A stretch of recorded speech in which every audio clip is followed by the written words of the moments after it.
Hola, hola, hoy día es domingo, ya estamos domingo 6 de febrero, así que espero que se encuentren muy bien. Ya ven cómo el tiempo pasa muy rápido.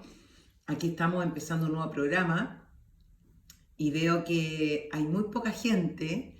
Cuando es un tema, yo estoy transmitiendo ahora porque ustedes me pidieron que hablara del trastorno de personalidad. Hoy día vamos a hablar del trastorno de personalidad limítrofe porque, así como decía una persona, Loreto entró, Campos, Marisol también entró, Paulín, Evelyn se unió, Lupe, Carlos Andrés, Gladys por el otro lado, por Facebook, etcétera. Así que les doy la bienvenida, les mando muchos saludos. Bueno, hay un tema que es tremendamente importante y que me han preguntado y que es el trastorno de personalidad borderline o limítrofe. Hoy día vamos a hablar de este trastorno de personalidad porque es verdad que hay muchos trastornos de personalidad que los podemos ir hablando después, pero yo creo que como el más importante es el trastorno de personalidad limítrofe. Antes había una persona que me preguntaba cómo uno hace para tener la fuerza de voluntad y hacer ejercicios, por ejemplo, o cambiar los hábitos alimenticios y hacer todo ese tipo de cosas que quizás ustedes están como, tanto hombres como mujeres están pensando en hacerlo y no se atreven cómo partir porque les da flojera, porque la motivación se les va, etcétera. A veces uno enfrenta situaciones que son difíciles.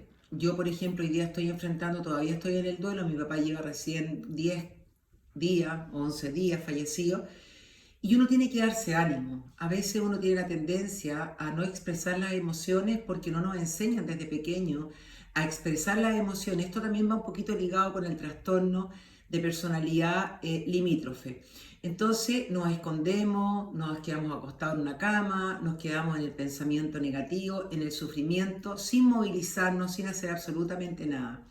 Creo que cuando hay situaciones que son difíciles, no solamente me refiero a un duelo, espero que no sea así para ustedes, sino que situaciones complicadas que hay en la vida, relaciones de pareja disfuncionales, problemas económicos, falta de trabajo, el síndrome del nido vacío, pérdidas de personas queridas y un sinfín de problemáticas, problemas por ejemplo con la comida, personas que están enfrentando un cáncer, que son problemas también bastante graves, este comer emocional, personas que están luchando por sanar un cáncer y que nosotros sabemos que nosotros lo significamos muchas veces cáncer es igual a muerte y un sinfín de patologías que pueden existir, fibromialgia, malos pensamientos, depresiones, crisis de pánico y un sinfín de cosas que los hace caer. Entonces uno tiende a no saber cómo expresar las emociones, tiende a caer y encerrarse y sufrir con esos pensamientos negativos que son futuristas.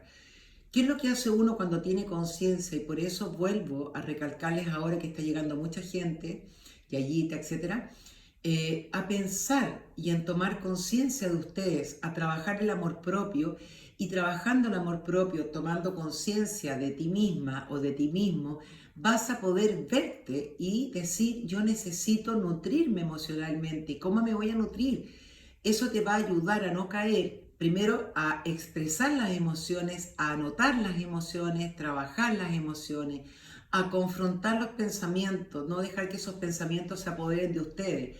Como por ejemplo con el ABCD, que ya está en los muros de Facebook e Instagram, a trabajar con el ABCD, a encontrar en tu casa interna las fortalezas, los recursos que tú puedas tener para sobrevivir frente a estas situaciones difíciles. Ahí viene el amor propio, se exacerba, el cambio y el querer no estar en el sufrimiento te hace levantarte todos los días con ganas o sin ganas, pero cuando tú tienes esa motivación que tengo que nutrirme, a poder levantarte, el día esté con solo, el día esté nublado, tú te pones la zapatilla, partes con tu música, con alguna persona, con tu mascota o simplemente solo y vas de caminata. 4 kilómetros, 3 kilómetros, vas hacia el gimnasio, si tienes bicicleta sale a andar en bicicleta y ahí empiezas a darte cuenta lo bien que te vas a sentir porque se van a activar endorfinas que son antidepresivos naturales que te van a ayudar a activarte. Y eso te va a ir motivando porque te vas a sentir bien, te vas a sentir alegre. La dopamina, la serotonina, que son los neurotransmisores de la felicidad, del estado de ánimo, sobre todo la dopamina, te va a ir pidiendo cada día repetir esa conducta y va a empezar a repetir esa conducta y a cambiar tus hábitos. También va a pasar con la alimentación. y con un sinfín de cosas. Y obviamente luego hacer manualidades, ocuparse en vez de preocuparse y vivir lo que se dice hoy día, el aquí y el ahora, con plena conciencia. Eso los va a motivar. Ese es mi ejemplo, eso es lo que yo hago todos los días con la alimentación, con los ejercicios, el manejo de pensamiento y tirar para arriba y recibir a veces las cosas negativas porque esas cosas negativas me permiten crecer más y poder entregarles más herramientas también a ustedes y no tanto de libros, o sea, la psicología sí de libros, pero también de las vivencias. Con respecto a la personalidad limítrofe, a veces los padres, las personas que estamos con pareja, en general uno dice, y un sinfín de personas que están con alguien que tiene un trastorno de personalidad limítrofe, se asusta cuando el psiquiatra da este diagnóstico o cuando los psicólogos diagnostican a un paciente con este trastorno de personalidad. Se lo voy a explicar de una manera más amorosa, de una manera más amigable y didáctica. Vamos a hablar del trastorno de personalidad más sano que el más enfermo, que ya llega a cuadros más psicóticos, donde la persona pierde el juicio de realidad y no sabe, cuando hablo de juicio de realidad, es que la persona no sabe distinguir entre lo real versus no real. Me explico entonces con el trastorno de personalidad borderline o limítrofe, más normal, donde el juicio de realidad está conservado. Las personas que tienen este problema hoy día se da mucho en los adolescentes, en los jóvenes, y que viene a exacerbarse obviamente en la juventud, en la adolescencia. Cuando hablamos de un trastorno de personalidad limítrofe, es que la persona, para que no se asusten, la persona no sabe cómo canalizar el malestar emocional, no sabe cómo canalizar, cómo manejar las emociones negativas, las pérdidas de pareja y un sinfín de cosas. Entonces, ¿por qué? Porque en este trastorno de personalidad no tienen herramientas para poder enfrentar el malestar emocional y despliegan mecanismos de defensa que son bastante primitivos, bastante básicos, que no los van a ayudar y son como capas de cebolla. Entonces, cuando la persona, por ejemplo, termina una relación afectiva, generalmente cuando hablamos de trastorno de personalidad limítrofe, estas personas son las que emocionalmente o es todo blanco o es todo negro, o te amo o te odio. Básicamente el trastorno de personalidad limítrofe es el que actúa en mente emocional, siempre bajo la emoción, por lo tanto nunca usa la razón. Y cuando nosotros estamos en mente emocional es cuando vamos a cometer los errores más grandes, porque vamos a actuar frente a situaciones a través de la rabia, la pena, la disolución, etc. Y en ese contexto vamos a actuar o nos vamos a expresar erróneamente. Las personas que tienen este tipo de patología y este tipo de problemas, cuando actúan en mente emocional, no tienen control de impulso. Una de las características son, no tienen control de impulso, son a veces bastante agresivos, violentas o violentos, no saben llegar al camino del medio, entonces aman u odian o están arriba de la montaña rusa o están abajo en el túnel de los 33, de los mineros, bien profundo, pero no, no se mantienen al medio.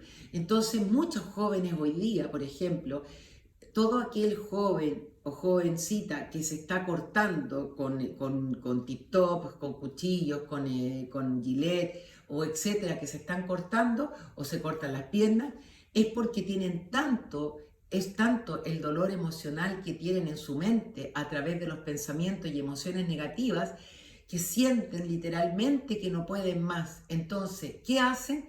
Ellos subliman a través del corte, sintiendo dolor físico, y este dolor físico les va a cortar ese sufrimiento, los va a desviar la atención y van a poder salir de ese dolor. El problema es que se dañan, el problema es que empiezan a dañarse, a dejarse cicatrices en sus brazos, a correr mucho riesgo, porque en ese riesgo pueden cortarse las venas, hacerse daños, quedar con sus piernas marcadas. Entonces hay que tener mucho cuidado. Hay otras personas que no se cortan, pero que van a canalizar su dolor y este malestar emocional, porque son más borderline, más limítrofes, a través del alcohol, a través de las drogas, a través del alcohol, pero no tomando poco alcohol, sino que toman alcohol hasta borrarse. Y se van haciendo adictos al alcohol, terminando muchas veces en el alcoholismo. Fuman marihuana hasta borrarse o toman ácido y todas estas drogas que hay hoy día que son tan malas para el cerebro para borrarse también. Entonces hay otras personas que son borderline que canalizan este dolor a través de las compras. Las personas, por ejemplo, que tienen trastorno alimenticio, que tienen anorexia o que también tienen bulimia, también tienen una personalidad más limítrofe porque no saben cómo canalizar sus emociones. Entonces no es tan difícil el poder reparar con estos pacientes y poder trabajarlos para que tengan una mejor vida. En muchos casos tienen que tomar fármacos como estabilizadores del ánimo, por ejemplo, que van a ser recomendados por los psiquiatras para que se les estabilice el ánimo y puedan estar más tranquilos y no estar en esta montaña rusa arriba y abajo que les va produciendo un sinfín de desequilibrio emocional, van produciendo problemáticas en su cuerpo porque se va bajando el sistema inmunológico, hay más cortisol, están hiperalerta, están con la emoción de la rabia o con la emoción de la pena, donde el sistema inmune se va deprimiendo y va bajando sus defensas y entonces pueden entrar enfermedades autoinmunes, enfermedades como, no sé, fibromialgia, artritis reumatoide y un sinfín de cosas. Incluso si uno no sabe cómo canalizar las emociones, también el estrés y las emociones negativas pueden llevar a un cáncer. Sigo entonces. ¿Qué más pasa con ellos? El gran problema que tienen y su gran miedo los pacientes que son limítrofes es el miedo al abandono. Miedo al abandono porque tuvieron carencias afectivas cuando pequeños, porque vivieron en hogares disfuncionales, porque no trabajaron bien la autoestima, porque fueron desarrollando un yo más lábil, más frágil y mecanismos de defensa completamente como, cuando digo primitivos, como entre comillas falsos, que no son los verdaderos, no son los protectores. Y esto va produciendo esta personalidad que va devaluándose, que va teniendo miedo a las pérdidas porque hay carencias afectivas, entonces se fusionan en una relación y en esa relación se convierten en tóxicos o en tóxicas porque hacen una dependencia emocional y en esa dependencia por miedo al abandono muchas veces se exacerban los celos, terminando en una conducta a veces celópata o simplemente en celo, donde la persona está tan insegura o tan inseguro que tiene celos porque que su pareja pueda dejarlos. Estos celos siempre son exacerbados por falta de autoestima, por inseguridad y también por miedo al abandono. Empiezan a controlar, empiezan a tener pensamientos negativos, empiezan a asustarse y se empiezan a fragilizar y a tomar conductas que son un poquito más bizarras, conductas que son un poquito más violentas. Entonces muchas veces, como no pueden con este pensamiento negativo, tampoco pueden desquitarse o expresar su sentir a su pareja porque su pareja puede dejarlo, porque no hay mucho control de impulso, entonces empiezan a callarlo, como les dije, con el alcohol, cortándose en conductas temerarias como andar rajado en auto o exponerse en la noche o exacerbar en la sexualidad, teniendo sexo con una persona y otra o mujeres con uno y otro, ni siquiera con autocuidado, que hoy día hay que tener protección porque es tremendamente peligroso, hay una cantidad de infecciones, enfermedades que hay que tener cuidado, no solamente porque están tomando alguna pastilla para cuidarse, sino que también por protección. Entonces, las personas más borderline son personas temerarias, falta control de impulso, exponen su vida permanentemente, no toman alcohol mesuradamente, sino que es exacerbado, se drogan, caen en el alcoholismo, caen en la drogadicción, son más peleadoras o peleadores, pelean a combo, van en el auto en alguna parte y si se molestan con alguien no median el peligro, sino que van y en ese falta control de impulso, exacerban toda su rabia con malas palabras, etc. Esto es un poco este tipo de personas. La pregunta ahora es que ahora las personas que están pololeando con un borderline o con una personalidad limítrofe lo van a pasar mal, mientras el paciente que sufre de este tipo de personalidad, este tipo de trastorno, no se haga un tratamiento con estabilizadores del ánimo, con antidepresivos en otros casos y con terapia psicológica, que ya les voy a explicar cuál, no van a cambiar y ustedes van a tener una relación realmente tóxica donde lo van a pasar tremendamente mal. También los narcisos Los narcisos, en casos narcisos malignos y narcisos, también tienen trastorno de personalidad borderline. Ojo, que no todas las personas que tienen un trastorno de personalidad son narcisos, no todos. Aquí estamos hablando que el narciso también tiene un trastorno de personalidad narciso y borderline a la base. ¿Qué es lo que vamos a hacer? Ya les expliqué cómo tendrían que trabajarlo con un psiquiatra, pero ahora vamos a ir a la parte importante, que es la parte psicológica. Siempre tienen que trabajar con terapias cognitivo-conductual, porque las terapias cognitivo-conductual, cognitivo tiene que ver con el pensamiento y conductual con el comportamiento. Entonces, los psicólogos que estamos preparados en este tipo de profesión de psicología cognitiva conductual, vamos a enseñarle al paciente a cambiar las cogniciones, a cambiar sus pensamientos erróneos, porque también, por ejemplo, la paciente que tiene anorexia o que tiene un trastorno alimenticio, se mira al espejo y es tanta su ansiedad por no engordar que se le produce una distorsión corporal. Es decir, cuando su hija, su hermana dice, estoy gorda y ustedes están viendo que están los huesos, realmente ella se ve gorda porque se produjo una distorsión corporal. Y por eso es tremendamente importante que hay que trabajar con estas personas para cambiar estas distorsiones, estos pensamientos que son erróneos, para que esos pensamientos cuando cambien, para cuando se den cuenta que no son reales, vamos a cambiar también el comportamiento del exceso de alcohol, el comportamiento de tener actitudes temerarias, el comportamiento de los pacientes con personalidades más limítrofes, nunca terminan lo que empiezan, toman un montón de carreras y nunca las terminan, cambian de trabajo, las parejas les duran súper poco, van cambiando de pareja, son inestables emocionalmente, nunca terminan un proyecto. Así son cambiantes, van cambiando permanentemente porque tienen este trastorno de personalidad y lo que hay a la base es carencias afectivas, falta de amor propio y, parecido al narciso, un tremendo vacío interno. Ese vacío interno, y no tienen recursos, como partí diciendo al principio, para canalizar este malestar y trabajar con las emociones negativas. Así que ahora voy a explicarles, cuando les digo que la terapia cognitivo-conductual uno va trabajando con el paciente los pensamientos, las cogniciones y las percepciones y se va dando cuenta el paciente que no son reales. Y luego vamos cambiando y modificando esas conductas con el alcohol, con el exceso de sexo, con las dependencias emocionales, con las faltas de control de impulso. ¿Cómo trabajar con este tipo de paciente? Hay un tipo de terapia que se llama DBT, que yo hice el magíster en DBT, para trabajar con estos pacientes. Por ejemplo, uno podría decirle que en vez de cortarse y producirse un dolor físico a través del corte, sería más fácil que cuando estés con pensamientos negativos y que tú sientes que no puedes más con ese dolor psíquico, entonces anda al refrigerador, toma un hielo con cada mano, aprieta estos hielos, te va a doler porque están helados, pero no te va a hacer daño, no te va a producir un corte. Y ese dolor te va a hacer olvidar ese pensamiento negativo.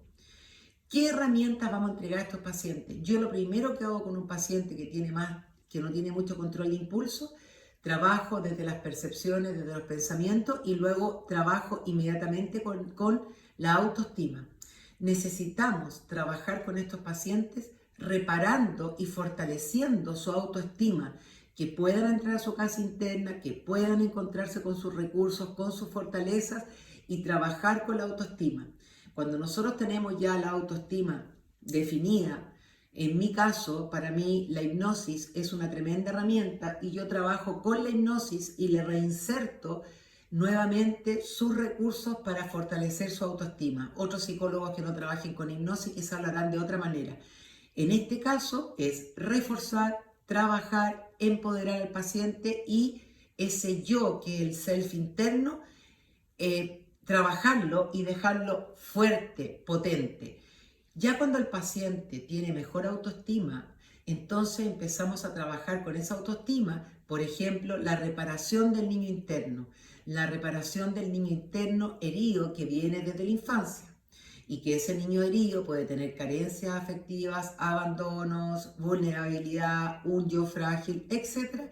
Y hago la reparación del niño interno desde el paciente con el adulto que eres tú. Entonces tú, porque nadie más que tú sabe las cosas que le pasan a tu niño interno, los sufrimientos que tiene, entonces también lo hago con una hipnosis, pero tú lo puedes hacer a través de un cojín, una fotografía, y desde ti, con tus recursos, trabajar con este niño interno y reparar.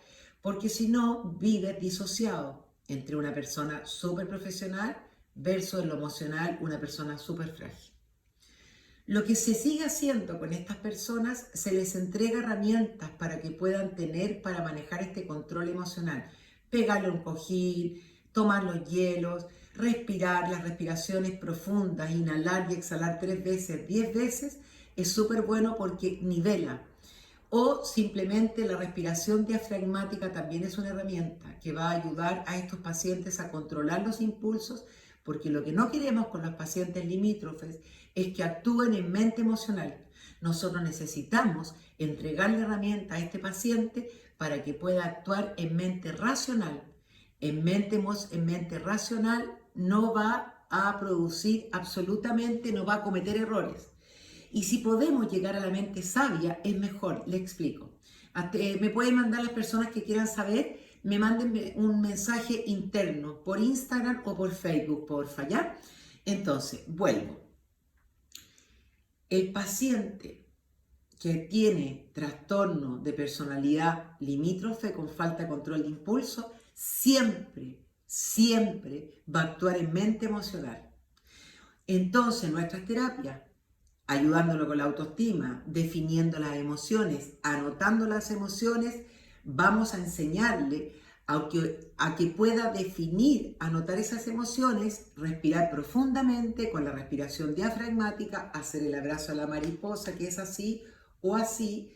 Entonces es una y otra, cerrar los ojos y contar hasta 10.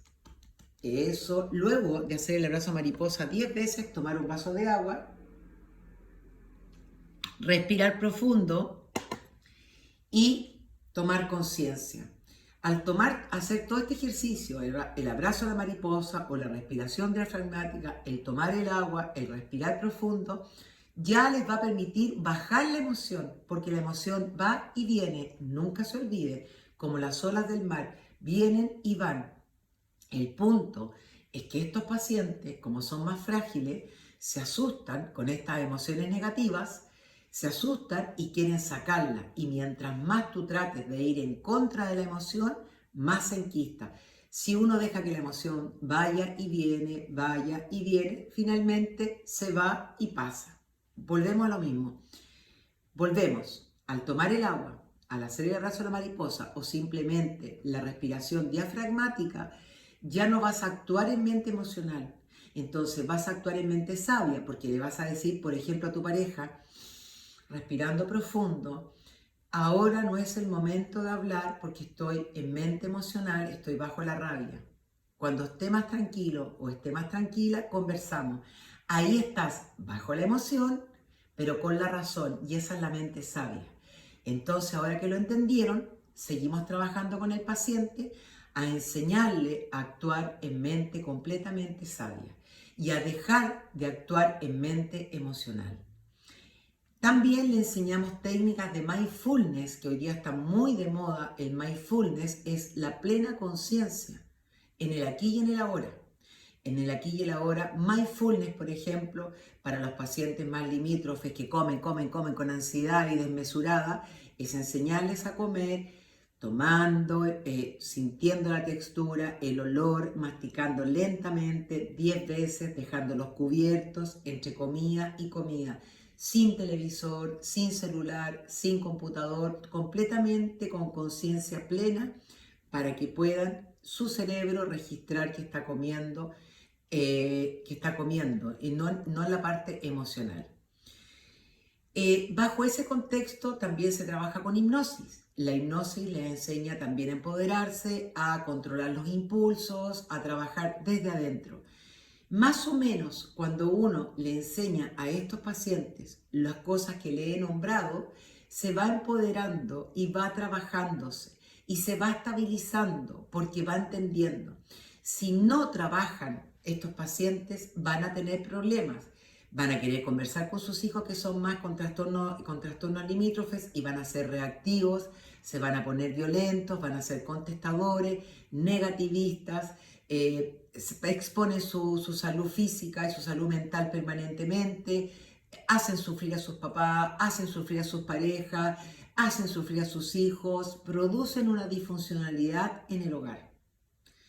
Así que más o menos esto es lo que les estoy contando de lo que se trata de los pacientes con trastornos de personalidad. Esto tiene tratamiento a través de fármacos para aquellas personas que están llegando, que son estabilizadores del ánimo generalmente, con antidepresivos muchas veces y con terapias. Para mí es importante trabajar y entender que la terapia tiene que ser cognitivo-conductual, con psicólogos. No les sirve trabajar con los imanes, con los chamanes, todo con Reiki, si no trabajan el problema de raíz. Todo lo que es Reiki, todo lo que nombré anteriormente, son ayudas tremendamente importantes, pero que si no se trata el problema con profesionales para empoderar al paciente con la autoestima, trabajar y reforzar su yo, trabajar las cogniciones erróneas, e enseñarle a manejar la mente en mente sabia y no en mente emocional. El trabajar todas estas cosas, el control de impulso, es lo que les va a ayudar. Y después se pueden reforzar si quieren con Reiki, con los cuarzos y con todo lo que quieran. Pero básicamente estos pacientes van a tener una mejoría si lo hacen con profesionales de la salud como psicólogos, como lo que les estoy diciendo, porque son pacientes bastante potentes y con bastantes problemas. Les quiero contar que los pacientes que sufren de trastorno alimenticio como anorexia, como bulimia, tienen un trastorno de personalidad limítrofe. Los pacientes que no pueden nunca adherirse a nada, que se van cambiando de trabajo en trabajo, no tienen relaciones estables, son violentos, agresivos, propensos a las drogas, exacerbados en todo, sin límites, tienen trastorno de personalidad limítrofe. ¿Por qué se llama limítrofe? Porque están siempre al borde, al límite. Aquí es como o todo, ellos usan la ley del todo o nada, contigo o sin ti. No llegan al camino del medio, no pueden mediar, no saben cómo mediar, no saben cómo equilibrar su sistema, sus emociones. Y por eso que hay que enseñarles, por eso que se llaman borderline, amor y odio. Vivir así en los extremos es terrible. Ustedes se imaginan viviendo en los extremos. Es un desequilibrio emocional, físico, pero emocional permanente. Es una tortura psicológica. Es un perder energía permanentemente. Porque están siempre viviendo en desequilibrio y en los bordes, al borde de caer al precipicio o estar arriba. Entonces están hiperalerta. El nivel de cortisol y de adrenalina es tremenda y eso va desgastando y dañando todos los órganos internos, colon, páncreas, hígado, riñones, las hormonas de la tiroides, el cerebro pierde una cantidad de neuronas por el exceso de cortisol, enfermedades neurodegenerativas, Alzheimer, Parkinson, esclerosis múltiple, un sinfín de enfermedades neurodegenerativas, pérdida de memoria, falta de concentración. ¿Para qué les voy a decir colon irritable, enfermedades autoinmunes, como les decía, artritis reumatoide y un sinfín de cosas si no trabajamos el trastorno de personalidad limítrofe? Yo sé que es súper difícil tener hijos borderline, tener parejas con trastorno de limítrofe, tener padres, tener madres, tener amigas, porque se hace la vida muy difícil. Voy a tratar ahora de leer algunos mensajes de Instagram y como siempre digo, los que están ¿cómo se llama? Los que están en Facebook, no hay ningún problema porque esos mensajes yo los respondo después. Entonces, si paramos un ratito los mensajes, yo voy a poder contestar, si no van a empezar a subir.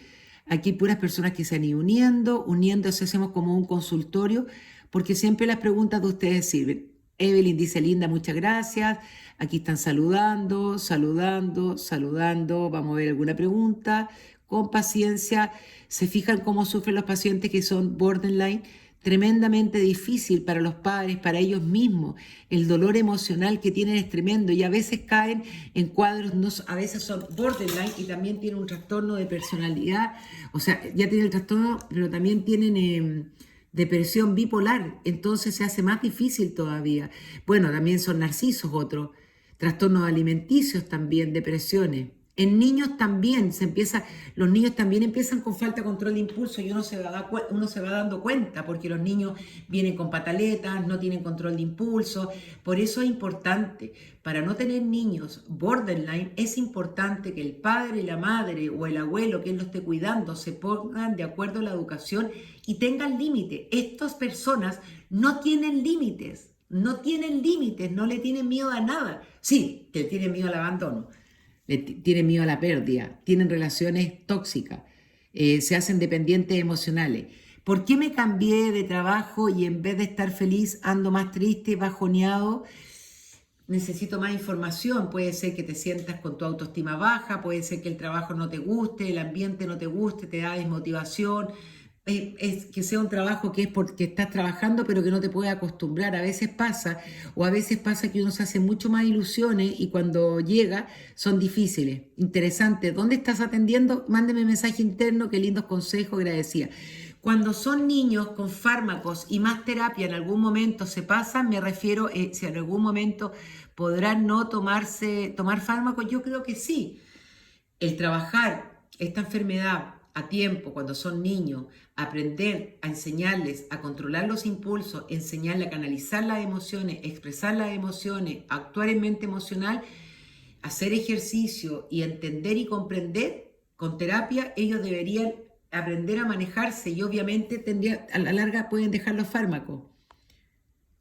Hola, qué bueno recibir esta pequeña ayuda. Sufro de depresión hace muchos años y por no tener los medios económicos no he podido hacerme un buen tratamiento. Un abrazo grande. Irene, en esta depresión quizás tú estás tomando, eh, debes tomar antidepresivos si estás con depresión. Yo entiendo que es súper difícil la salud mental en nuestro país y que hoy día después de la pandemia estamos muy enfermos mentalmente, emocionalmente y se necesita con urgencia que el sistema pueda ayudar, pero también puedes ver programas, a veces las universidades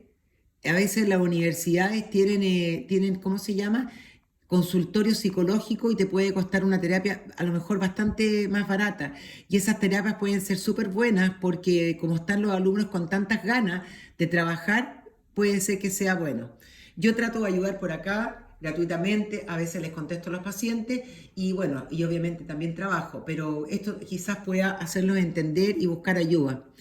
Es un vacío de algo, comprar y comprar, por ejemplo, mucha ropa sin necesidad. Sí, las personas que son compulsivas en las compras tienen un trastorno borderline, tienen un trastorno personal limítrofe, que compran y compran y compran porque en el fondo, ¿por qué compran y compran y compran? Porque eso es como canalizar sus emociones. Por ejemplo, tienen una pérdida, tienen un sufrimiento porque perdieron a su pareja, fueron algún sufrimiento, alguna necesidad, están nerviosas, son ansiosas, entonces no saben cómo canalizarla y para canalizar ese malestar emocional van de compra y al comprar se activa dopamina y eso les produce tranquilidad y se olvidan de la problemática. Después ya no les interesa ocupar la ropa. Hay muchos pacientes que yo tengo que tienen la ropa con etiquetas sin usarla. Es solamente para poder hacer lo que yo le estoy diciendo, o sea, para poder olvidar la problemática. Hola, consulta, terapia DBT es un tipo de terapia como la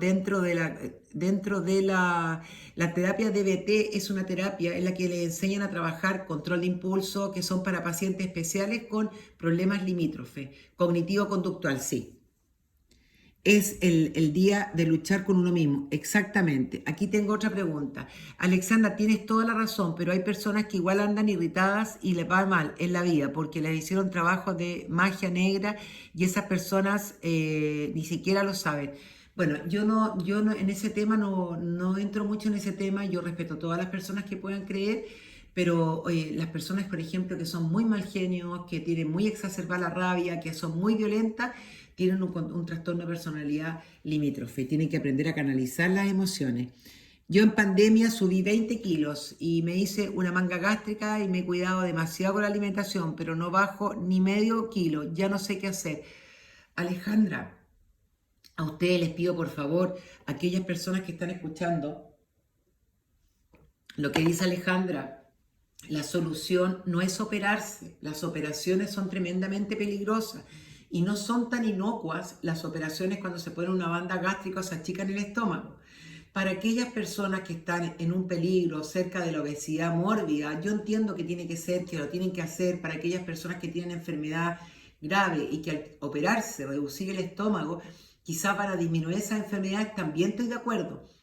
Pero les quiero decir, yo he tenido muchos pacientes que he tenido que ponerle la banda gástrica virtual y trabajar psicológicamente porque tú no sacas nada, Alejandrita, y a las otras personas que me están escuchando, con achicarse el estómago a menos de la mitad, después no poder comer nada, pero quedar con una mente emocional. Yo atendí a una paciente que se había achicado el estómago, que el doctor fue totalmente comerciante porque no le habló con ella, la operó y la dejó atrapada en un cuerpo pequeño, un estómago pequeño, pero con una mente gigante, con una mente con un comer emocional gigante. Ella iba al supermercado y llenaba el carro lleno de galletas, llegaba a sentarse a ver películas igual que antes de la operación y se colocaba sentada con todas las galletas, pero podía comerse media galleta.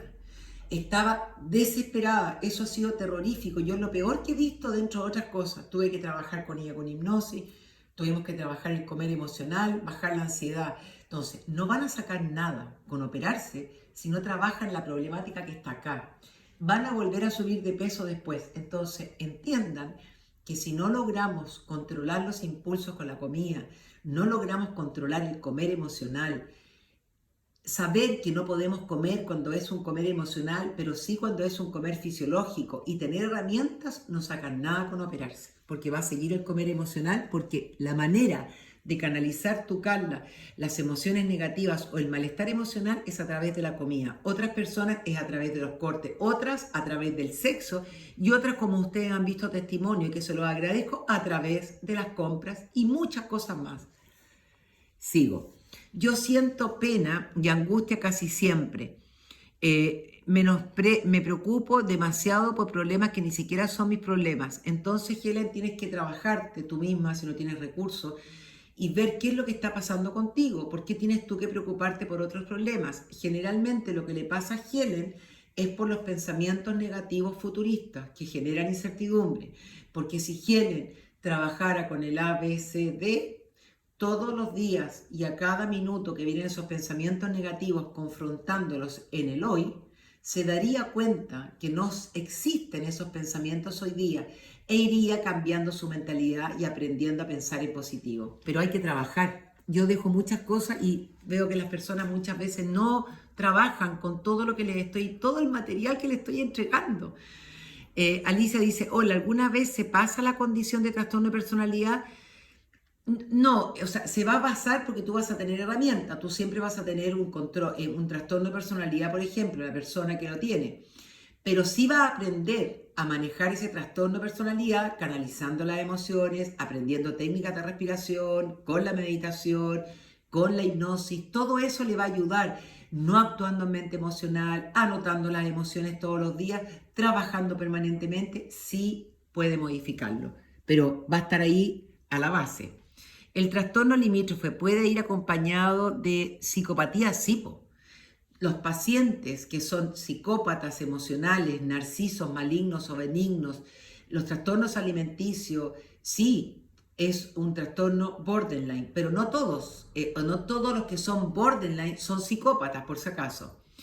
Alejandra, yo bajé 40 kilos en pandemia y lo subí 20 kilos, me siento tan mal que estoy encerrada y no quiero que nadie me vea. Eso no es lo que hay que hacer, Alejandra. Tú no te puedes encerrar porque al encerrarte te vas autodestruyendo. Las personas que están sufriendo crisis de pánico, que están sufriendo como Alejandra con exceso de peso, no sacan nada con encerrarse. Alejandra, trabaja contigo, pide ayuda psicológica, trabaja tu autoestima, la aceptación, porque si tú no te aceptas, vas a estresarte. Y lo que ustedes no saben, que cuando estamos estresados, hagan la dieta que hagan, vean al mejor nutricionista o al mejor nutriólogo, no les va a resultar, y aunque cambien la alimentación, porque el estrés no les permite que el metabolismo de su cuerpo, su máquina, funcione adecuadamente. Entonces hay que disminuir el estrés, hay que aceptarse con amor y hay que trabajar. Hoy día estoy gorda, hoy día estoy con sobrepeso, me acepto, me tengo compasión conmigo misma o conmigo mismo, entiendo el por qué pasó esto, pero me doy una oportunidad porque la vida, cada día que amanece es una nueva oportunidad y yo empiezo a verme con compasión, con amor, aceptándome y trabajando. Y ahí va a cambiar. Esa es una clave. Qué buen tema, gracias. A ver, ¿qué otra pregunta más? Hola Ale, a ver, hola Ale, ¿podrías explicar lo de la amígdala del cerebro que causa crisis de pánico, por favor? Chuta, me quedan pocos minutos, pero nosotros dentro del cerebro tenemos dos amígdalas. Estas amígdalas tienen que ver con las emociones, pero también son como las alarmas, porque estas amígdalas son las alarma, cuando nosotros sentimos miedo, estas amígdalas que tienen que ver con las emociones, el miedo es una emoción negativa, va a avisarle a nuestro sistema nervioso automático o autónomo, especialmente al simpático, que no tiene nada de simpático, despierta.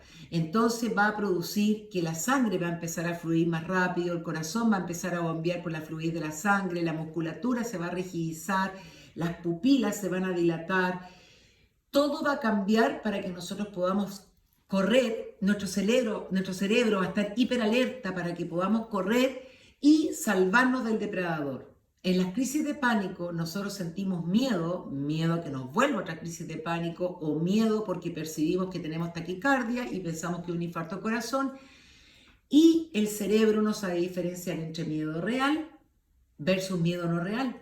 Entonces las amígdalas leen miedo y activan el sistema autónomo provocando una crisis de pánico. Por eso que si ustedes entienden esto que estoy explicando, pueden terminar con las crisis de pánico.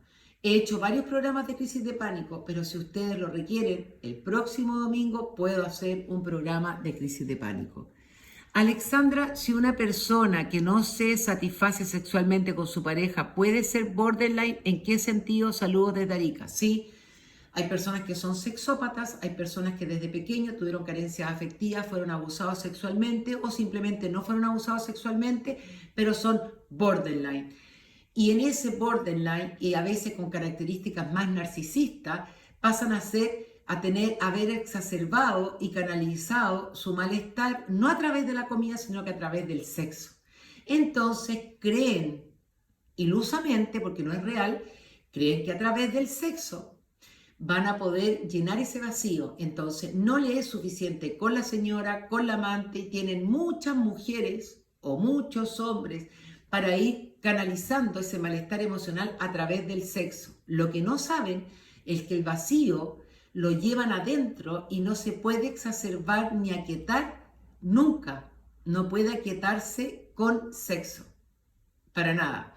Tiene que trabajar con uno mismo. Esto es exactamente lo mismo que pasa con el comer emocional y con todo lo que, o con las parejas, con las dependencias emocionales. Las dependencias emocionales no se van a solucionar con un otro. El gran vacío que uno tiene que trabajar con uno mismo, aprender a cómo llenar ese vacío.